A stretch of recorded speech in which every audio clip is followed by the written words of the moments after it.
누가복음 21장 29절부터입니다. 29절에서 38절까지 하겠습니다.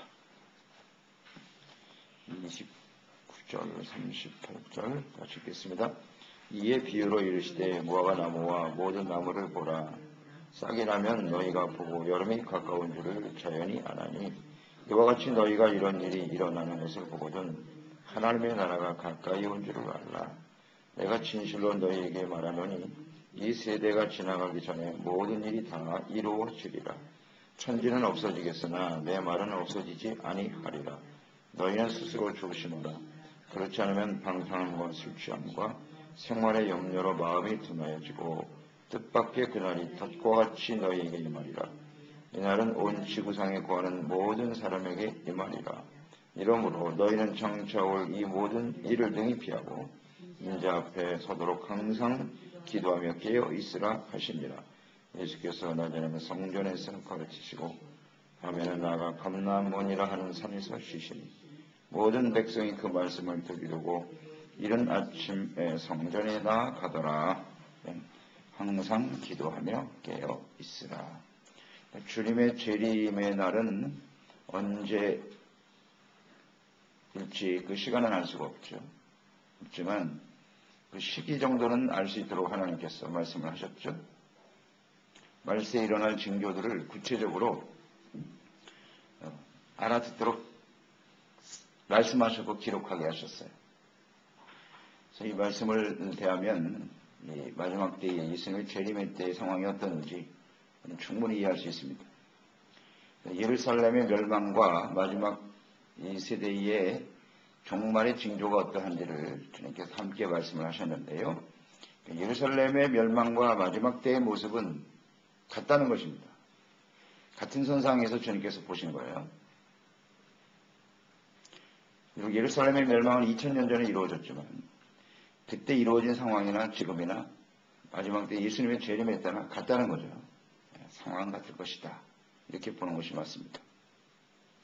그래서 예루살렘이 멸망한 이후에 이방인의 충만한 수가 이르기까지 이방인에게 짓밟히게 될 것이다. 주님이 말씀을 하셨는데요. 1948년에 독립할 때까지 또 지금까지도 예루살렘은 이방인에 의해 짓밟히고 있습니다. 그런 이유는 이방인들이 구원받게 하시기 위하여 주님께서 기다리고 계시는 거죠. 충만한 수가 이르기까지.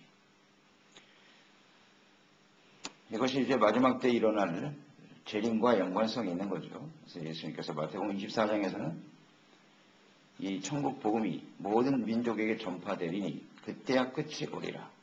이 말씀과 이방인의 충만한 수가 이르기까지라는 말씀은 같은 의미예요. 이방인들이 구원받기 위해서는 주님의 복음이 모든 민족에게 전파되는 것이고 그때가 바로 끝이다. 이렇게 주님께서 말씀하셨습니다. 주님의 언약의 말씀인데요. 이 약속의 말씀이 하나님의 나라가 어떻게 이루어져야 할 것인가의 말씀인데 예수님께서 오신 이후에 지금 2000년이 지났단 말이에요. 그러니까 아브라함에게 하나님의 약속을 주시고 예수님까지가 2000년이거든요. 그러니까 아브라함에게 주셨던 약속의 마음속에 이미 하나님은 예수님을 품고 계시죠. 이미 갖고 계세요. 그리고 2000년이 쭉 흘러가는 거예요. 어떻게 하나님의 백성들이 하나님의 나라에서 살아가게 될 것인가. 잘 안 되죠. 안 되기 때문에 예수님이 오시는 거예요. 그 역사 동안 오랫동안 기다렸잖아요. 2000년. 예수님 오셨는데 또 2000년이 지났어요. 하나님의 나라와 뜻이 이루어지기를 간절히 원하고 있으나 잘 안 되죠. 그러니까 결국 예수님 오실 수밖에 없는 거예요. 그런 상황들을 우리 이해하게 되는 거죠. 그러니까 말세의 특징이 뭐냐? 예루살렘이 멸망하는 것과 오늘날 이 시대의 교회가 마지막 때의 교회 모습과 같은 거죠. 그렇죠? 의식했다는 거죠. 형식적인 신앙생활이었다는 것이고 그리고 세속화되어졌다는 거죠. 세속화. 순수성을 잃어버린 거예요. 모양은 있는데 내용이 없죠. 이것이 당시 예루살렘의 멸망의 원인이에요. 오늘날 교회의 모습과 같고요. 점점 그게 심화되어져 가고 있죠. 그래서 요한계시록에 나와 있는 소아시아 7교회의 특징, 서머나교회와 필라델피아 교회를 제외한 나머지 교회는 그 특징이 뭐냐? 세속화된 교회입니다. 미지근한 교회, 특히 라오디아 교회는 좋은 옷을 자랑하고 잘 살았죠. 금을 자랑하고 자신들은 부족함이 없는 사람이라고 말했으나 너희가 벌거벗은 수치를 알지 못하는도다. 주님 말씀했죠. 미지근하다고 그랬어요. 미지근해요. 이거 믿는 건지 안 믿는 건지. 말세의 교회 특징, 미지근해. 열심이 없어. 간절함이 없어. 주님에 대해. 이런 모습들. 그래서 주님께서 무화과 나무의 비유로 설명하시죠. 무화과 나무. 그 나무를 잘 보아라. 싹이 나면 여름이 가까운 줄을 잘 알 수 있지. 그렇듯이 이런 종말의 징조들이 나타나게 되면 주님의 재림이 가까운 줄을 알아야 한다. 아주 정확하게 말씀하셨어요. 그렇기 때문에 우리는 이런 상황들을 지켜보면서 충분히 이때가 마지막 때라는 것을 알게 되거든요. 복음이 지금 땅까지 전파되고 있으니까요. 모든 민족에게. 이방에 충만한 수가 돌아오도록 주님께서 지금 기다리고 계시고 이거 점점 완성되어져 가는 때에 우리가 살아가고 있어요. 그렇기 때문에 이 시기를 잘 알아서 막연하게 대처해서는 안 되는 것이죠. 여름이 가까운 줄을 알라. 이 계절의 변화란 말이에요. 이 계절의 변화는 분명히 알 수 있죠? 예, 분명히 알 수 있습니다.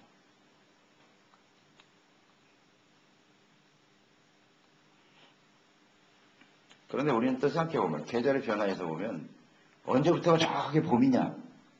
참 쉽지 않죠. 우리는 입춘이라는 날을 정해놓긴 했지만 입춘에도 눈이 쏟아져요. 그러니까 정확하게 그 어떤 몇 월 며칠이 거기서부터 봄이냐 이건 알 수 없죠. 그러나 상황을 보면 이 봄이구나. 언제부터가 여름이야? 이때가 여름이구나 하는 걸 안단 말이죠. 그러니까 이런 상황들을 보면 충분히 예수님의 재림의 때가 가까웠다는 사실을 알 수 있다는 거죠. 그렇기 때문에 우리는 이거 절대 막연하게 대처해서는 안 된다는 거죠. 그러니까 여름이 가까우면 옷을 벗어야 될 거 아니야 일단. 여름이 가까운데 겨울옷 입고 있는 바보 같은 사람이 어디 있어? 빨리 벗어버리고 여름을 준비해야지. 그렇잖아요. 그러니까 마찬가지로 우리 때를 잘 좀 분별하고 옷도 갈아입고 썩어져 가는 옛사람은 좀 벗어버리고 의여와 거룩한 옷을 입기 위해서 준비를 해야 준비를. 아주 준비를 해야죠.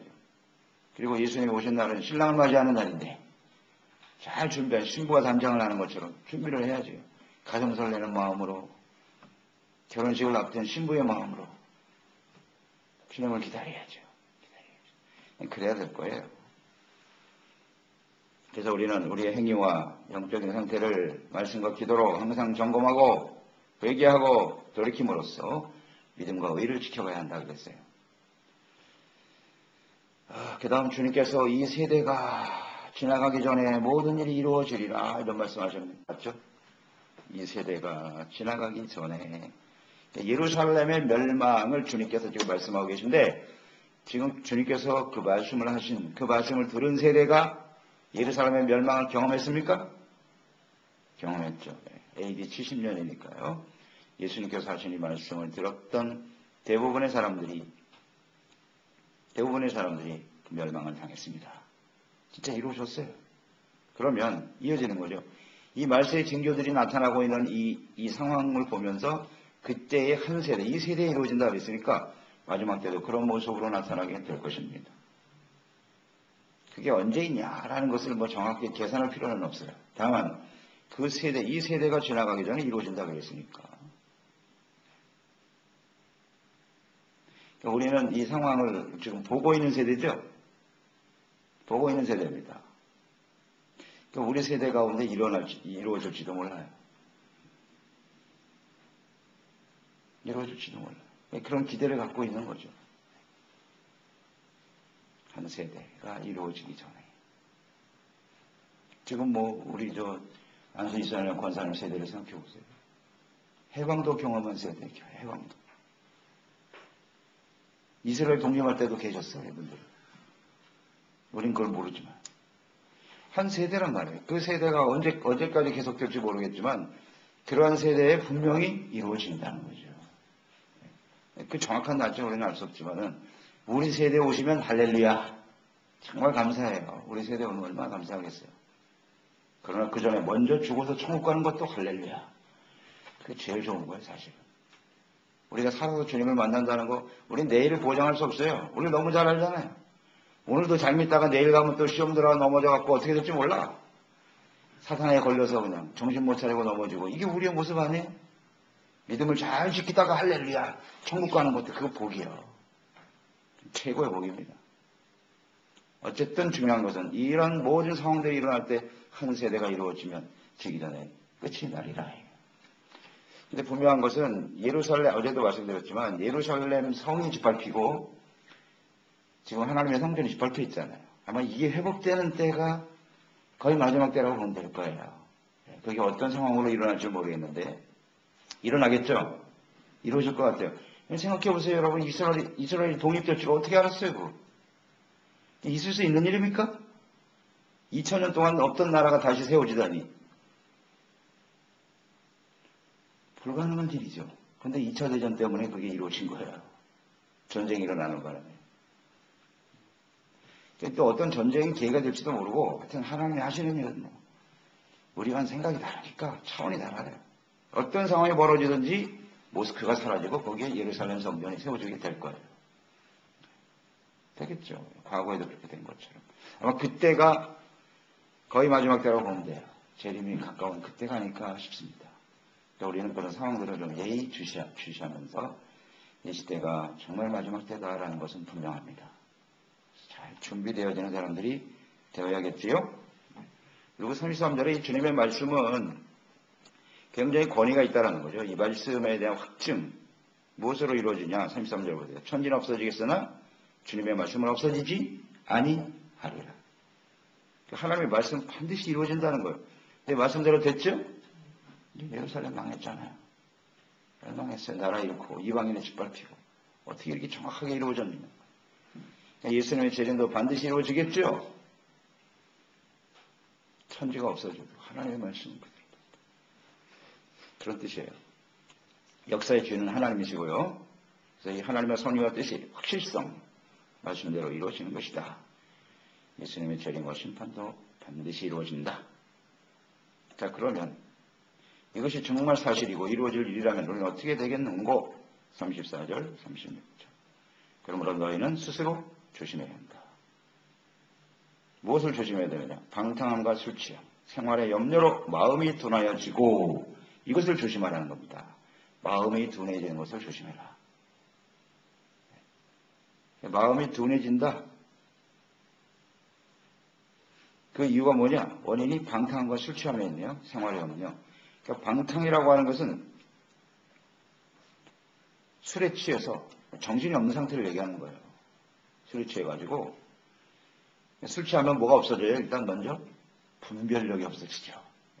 그게 뭐가 뭔지 몰라요. 땅바닥에 자기 침대인 줄 알고 들어오는 거 자기도 하고 분별력이 없어지고 술 취하면 감각이 사라지고요. 마음이 둔해지는 거죠. 둔해지는 겁니다. 그래서 술을 자꾸 술 취하는 사람들은 뭐냐면 두 가지죠. 하나는 쾌락에 의해서 쾌락을 추구하는 거죠. 일시적인 쾌락을 추구하기 위해서 계속 마시는 거예요. 그래서 뭔가 마음속에 있는 근심, 걱정, 염려를 덜어보자는 거죠. 그러니까 슬픔과 아픔을 좀 둔해지게 해보자는 거예요. 참 비련한 짓이죠. 그게 마음을 둔하게 하는 것이 아니라 영을 둔하게 만드는 건데 그게 잠들게 하는 일이거든요. 그게 달래지나 깨면 또 정신이 말짱한데 술 먹는다고 현실이 바뀌나? 어리석은 사람들. 계속 술 취하는 거예요. 자기를 둔하게 만드는 거예요. 슬픔에도 둔하고 고통에서도 둔해지기를 바라고 어리석죠. 그리고 방탕이라고 하는 것은 결국 이런 거예요. 왜 맨날 술 취하며 사냐? 삶의 목표가 분명하지 않다 그랬죠.